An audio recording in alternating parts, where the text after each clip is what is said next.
c'est qui le roi des pirates? J'imagine que vous allez répondre quelque chose comme Barbe Noire, Rackham, ou peut-être même Shang-Chi. Et pourtant, c'est un autre pirate qui porte ce titre, un pirate qui s'appelle Henry Avery. Alors, il est surnommé comme ça parce que c'est lui qui a réalisé la plus grosse prise connue de l'histoire de la piraterie. Pour les fans de One Piece, ça va vous rappeler des choses. Entre 1685 et 1705, puis entre 1718 et 1725, on a plusieurs centaines de pirates européens qui vont sillonner l'océan Indien en quête de fortune facile et d'une nouvelle liberté d'action qui a été perdue dans les Caraïbes. Et Henry Avery, qui est un ancien marin de la Royal Navy, il fait partie de ceux-là. En 1695, avec d'autres capitaines pirates, il va attaquer le Ganges Sawai, un convoi officiel du grand Moghol qui va se rendre en pèlerinage à la Mecque. Le navire transportait quand même 500 000 pièces d'or et d'argent, ainsi qu'un tas de pierres précieuses, et la fille de l'empereur indien avec sa suite. On parle quand même d'un butin estimé aujourd'hui à plus de 107 millions d'euros. Et après ce casse,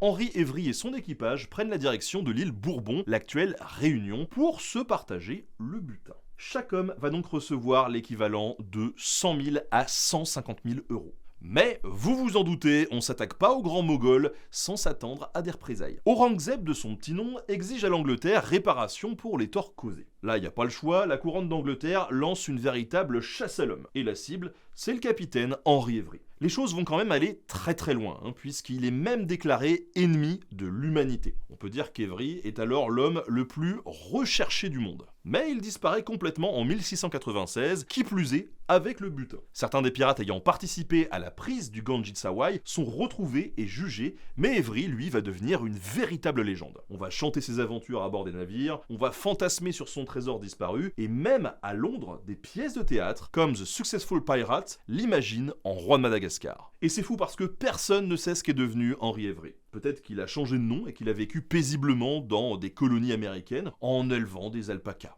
Ou peut-être qu'il est simplement mort au moment de sa disparition. Mais ce qui est sûr, c'est que sa prise et sa chasse ont tellement été médiatisées que beaucoup de pirates se sont rendus dans l'océan Indien et ont été motivés comme jamais. Cette prise, elle alimente aussi de nombreux fantasmes autour des pirates de Madagascar et des trésors de pirates. Et ouais, parce que si le trésor d'Henry Avery était caché quelque part en attendant qu'on le trouve, ça serait quand même chouette. Peut-être que le fameux One Piece existe vraiment, et que beaucoup sont partis, comme Luffy, en quête du plus grand trésor du monde. En tout cas, si vous voulez tout savoir sur les pirates, en ce moment, je lance un financement participatif sur Ulule. L'objectif, c'est de créer un livre collaboratif, collectif, avec des historiens, des archéologues, autour de l'histoire des pirates de l'Antiquité jusqu'à nos jours. Alors je vous mets un lien en commentaire, et j'espère que vous soutiendrez le projet.